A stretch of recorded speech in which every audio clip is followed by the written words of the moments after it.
Bayangkan, jika suatu hari ada yang mengatakan kepada Anda bahwa tunjangan hari raya atau THR yang setiap tahun kita terima ternyata punya hubungan dengan gerakan komunis di Indonesia. Terdengar aneh, bahkan mungkin sulit dipercaya. Namun di balik tradisi yang selalu kita tunggu menjelang Lebaran ini, ternyata ada sejarah panjang tentang konflik buruh, keputusan politik, dan tekanan dari organisasi pekerja yang saat itu berhubungan dengan Partai Komunis Indonesia. Apakah benar THR adalah warisan dari PKI, ataukah itu hanya mitos sejarah yang terus beredar sampai sekarang? Untuk menjawab pertanyaan itu, kita harus kembali ke Indonesia tahun 1950-an, ketika pemerintah pertama kali memberikan tunjangan lebaran, bukan untuk buruh, melainkan hanya untuk pegawai negeri.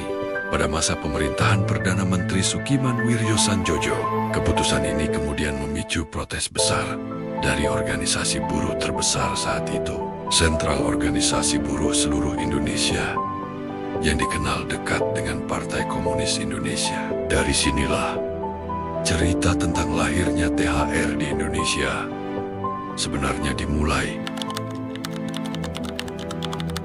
THR pertama kali muncul pada masa pemerintahan Sukiman Wirjosanjojo, Perdana Menteri Indonesia tahun ke-1951. Pada masa itu kondisi ekonomi Indonesia masih sangat sulit. Setelah kemerdekaan, pemerintah ingin meningkatkan kesejahteraan aparat negara, menjaga loyalitas pegawai negeri.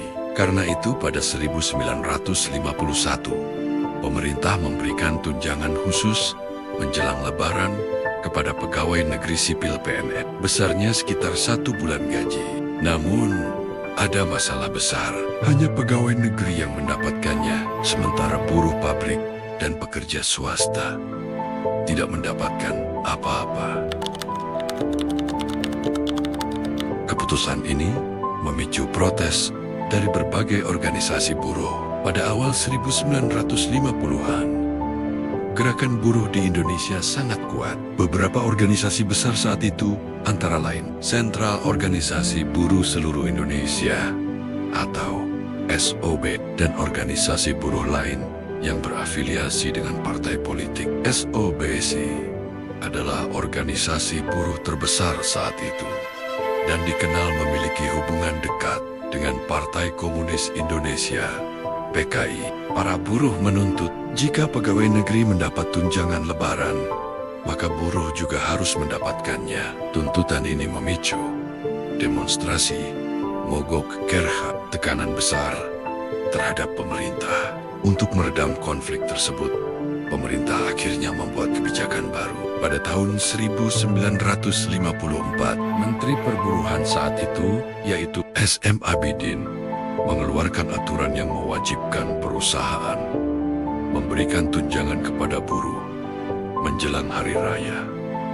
Dari sinilah tunjangan hari raya atau THR mulai dikenal secara luas. Namun pada masa itu, besaran THR belum jelas. Implementasinya berbeda-beda di setiap perusahaan. Banyak perusahaan yang menolak membayar. Akibatnya konflik buruh masih sering terjadi. Pada era 1950 hingga 1960-an, organisasi buruh yang paling kuat adalah Sentral Organisasi Buruh Seluruh Indonesia atau SOBSI. Organisasi ini lahir pada 1946. Tidak lama setelah Indonesia merdeka. Saat itu, Indonesia sedang berada dalam masa yang sangat tidak stabil. Perang kemerdekaan masih berlangsung, ekonomi hancur, dan kondisi para buruh sangat memprihatinkan. Upah rendah, jam kerja panjang, dan hampir tidak ada perlindungan hukum bagi pekerja. Tujuan utamanya sederhana, melindungi buruh dan memperjuangkan hak-hak pekerja di Indonesia yang baru merdeka. Dalam waktu singkat, SOBSI berkembang menjadi organisasi buruh terbesar di Indonesia. Pada awal 1960-an, jumlah anggotanya diperkirakan mencapai jutaan pekerja, mulai dari buruh pabrik, buruh pelabuhan, hingga pekerja perkebunan. Namun yang membuat SOBSI menjadi sangat berpengaruh bukan hanya jumlah anggotanya, melainkan hubungan politiknya. Secara ideologi dan kepemimpinan, banyak tokoh SOBSI memiliki kedekatan dengan Partai Komunis Indonesia, salah satu partai politik terbesar di Indonesia pada masa itu. PKI melihat gerakan buruh sebagai kekuatan sosial yang penting. Karena itu mereka aktif membangun pengaruh di berbagai organisasi pekerja, termasuk SOBSI. Meski demikian, secara formal SOBSI tetap merupakan organisasi buruh, bukan bagian resmi dari PKI. Namun kedekatan inilah yang membuat banyak kebijakan yang diperjuangkan buruh pada masa itu sering dikaitkan dengan PKI dalam berbagai narasi sejarah. SOBSI sendiri sangat aktif melakukan aksi demonstrasi, mogok Girka, tuntutan kenaikan upah, dan berbagai kebijakan yang dianggap lebih adil bagi pekerja. Tekanan dari gerakan buruh seperti inilah yang kemudian ikut mendorong pemerintah untuk mulai memperhatikan kesejahteraan pekerja, termasuk dalam isu tunjangan hari raya. Karena tekanan organisasi buruh ini, tuntutan kesejahteraan pekerja semakin kuat. Banyak sejarawan menilai bahwa gerakan buruh pada masa itu berperan dalam mendorong lahirnya kebijakan THR bagi pekerja swasta. Namun, penting dicatat, THR bukan kebijakan PKI, melainkan kebijakan pemerintah yang muncul akibat tekanan gerakan buruh secara luas. Tahun 1965 menjadi titik balik besar dalam sejarah politik Indonesia. Pada malam 30 September tahun 1965, terjadi peristiwa yang kemudian dikenal sebagai Gerakan 30 September 1965. Peristiwa ini memicu krisis politik besar di Indonesia. Pemerintah kemudian menuduh Partai Komunis Indonesia berada di balik peristiwa tersebut. Akibatnya, terjadi gelombang besar pembubaran organisasi yang dianggap memiliki hubungan dengan PKI. Salah satu yang terdampak adalah SOBSI, organisasi buruh terbesar di Indonesia itu. Akhirnya dibubarkan. Banyak tokoh dan aktivisnya ditangkap, sebagian dipenjara, dan sebagian lainnya hilang dari panggung politik Indonesia. Sejak saat itu, peta gerakan buruh di Indonesia berubah sepenuhnya. Pada masa pemerintahan Soeharto, pemerintah membentuk sistem organisasi buruh yang baru dan lebih terkontrol oleh negara.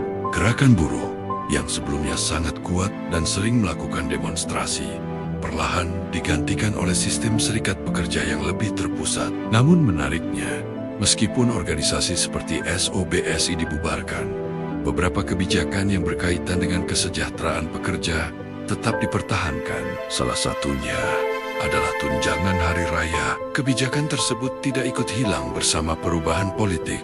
Sebaliknya, ia justru berkembang menjadi bagian dari sistem ketenagakerjaan nasional yang terus diperbaiki hingga hari ini. Artinya, meskipun sejarahnya pernah bersinggungan dengan dinamika politik yang rumit pada masa itu, THR akhirnya berdiri sebagai hak pekerja di Indonesia, terlepas dari konflik ideologi yang pernah terjadi di masa lalu. Pada akhirnya, dari berbagai catatan sejarah yang ada, tidak ditemukan bukti bahwa tunjangan hari raya atau THR merupakan kebijakan yang dibuat oleh Partai Komunis Indonesia.